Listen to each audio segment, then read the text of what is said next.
Welcome back to Team O'Neill. I'm Wyatt. The Ford Crown Victoria enjoyed a 20-year production run from 1992 to 2012 in which over 1.5 million of these vehicles were manufactured. Every Crown Victoria that you see is full body-on-frame construction. They weigh about 4,000 pounds. V8 engine, automatic transmission. It's actually the 4.6 liter V8 pulled from the Mustang. The one that you're looking for probably, if you know about Crown Vics, is the P71 Police Interceptor package, which is what this is. The police package gives you heavy-duty suspension, big thick steel wheels, nice big brakes all around, especially in the back. Nice big disc brakes, really nice to have. Much better cooling for the engine and transmission for long idling times, as you can imagine with a police car. It's also got, kind of most importantly, a shorter final drive. That rear differential ratio is lower for much better acceleration, because you can imagine that 4.6 liter is a little bit lethargic and 4,000 pounds before you put people in it. So that shorter final drive really helps get this thing off the line. We have welded up big, strong steel bumpers on this one, front and rear, so that adds some weight, but it facilitates some of the training that we do with these things, you know, bumping into each other and pit maneuvers and all of that stuff. We need to have that, or there's just broken plastic and glass everywhere. Crown Victoria on gravel, what's it gonna be like today? We're gonna be ripping around, we're gonna have a lot of fun. Some of the best times I've ever had, you know, teaching and training and doing things have been in Crown Victoria, so we're gonna find out today. Will it rally?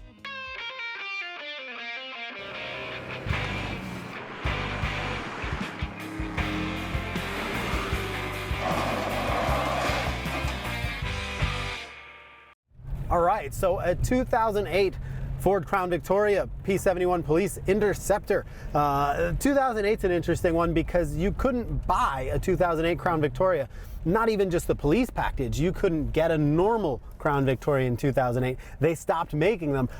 2007, I think in 2006, like 95% of the Crown Victorias were fleet sales. And that means police cars and the taxi cabs. So after that, 2007 and 2008, they just didn't sell the normal Crown Vic to people. You couldn't buy it. You could get a Mercury Grand Marquis, which is essentially the same thing with the Mercury badge, but these were not available to the public. Fleet sales only, 2008. So there was the cop cars and there were the taxi cabs. If you're looking at these, stay away from the taxi cabs for a number of reasons. One being they're just not as well maintained. You know, the police cars have really strict schedule intervals and maintenance and all of that stuff, and they're always garaged, and they take really good care of them. Most taxi companies sort of do, but you never really know. The other thing with the taxi cabs is most of them are the long wheelbase variant with more seat room in the back, but a taxi cab is actually 10 or 12 inches longer than this. They kept this with the standard wheelbase for obviously the performance. So if you're interested in a Crown Vic for, you know, lemons or amateur drift events or whatever, track car, goofing around, learn some stunt driving, get the Police Interceptor version, not a taxi. So the tires kind of are what they are. They're fine, they're holding air, they've got some kind of tread on them. They're definitely a street biased sort of all-season tire. Not a ton of grip, but plenty to work with. It's also really good conditions out here. You know, a little bit of rain, it's kind of tacky, it holds everything together, it's not dusty. There's good grip out here on the course, so I'm optimistic about that. That's nice. Is it pretty prone to understeer? Yes. Does it definitely feel like a 4,000 pound curb weight body on frame, you know, sort of beast of a car? Absolutely. But as long as you can sort of stay within the parameters of what it's capable of, it's pretty quick. Let's see how it does in the slalom course. Chuck it into there, chuck it into here. It's floaty, it's boaty, it's smooth. But it's not gonna like change direction fast or feel, you know, this thing is definitely a butter knife of a vehicle. Let's give it a try. Coming down the hill with a little bit of speed, dab of brakes, really nice.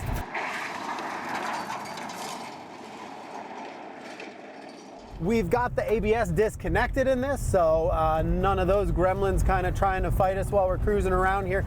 That means a couple things. One, we can stop much better on gravel, but two, because the ABS did a lot of the brake proportioning for you. When we just pull the fuse, it's got a lot of front brake, and I have no way of adjusting that proportioning, so it's okay. Just, you know, as you're coming and braking really hard, you're going to lock the front brakes up more than you're going to get any really effective rear braking out of it.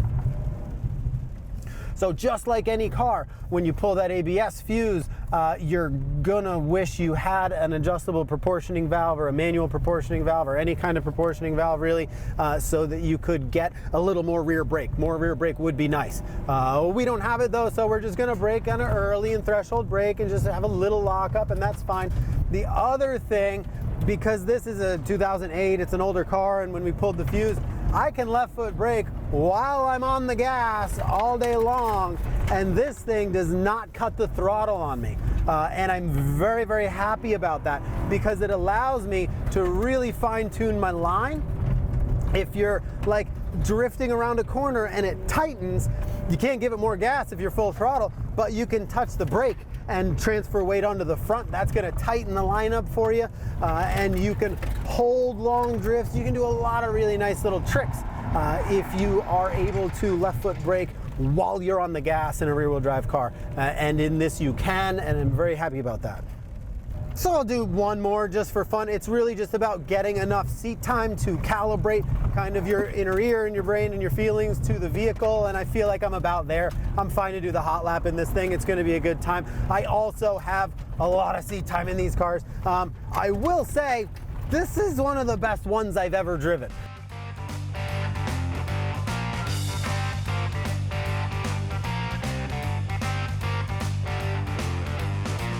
It's 106 miles to Chicago.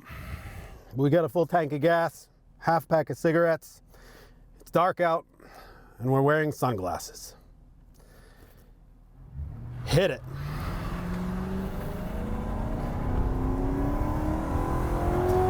Down the hill. This thing is fast enough in a straight line. Push it a little in the corner here. Downshift, please downshift, please down. Oh, I'm kind of glad it didn't downshift. All right, the torque just kind of picks up. It's all good. Coming into this, brake pretty hard, get it turned in. Sort of a wallowing beast through here, full throttle. Get it up over this crest. I'm sure there's some retired police officer watching this that is so happy right now. Hopefully. I will try to do you proud. It's actually not bad through there. I mean, automatic hunting a lot, trying to just keep momentum going. The high gears, it's working out. It's got enough torque. All right, right 5, left 5, into the clearing, right 3 long uphill. Get on the brakes, get it turned in, give it a wiggle, throttle. And as this tightens, leave the throttle, but add left foot brake.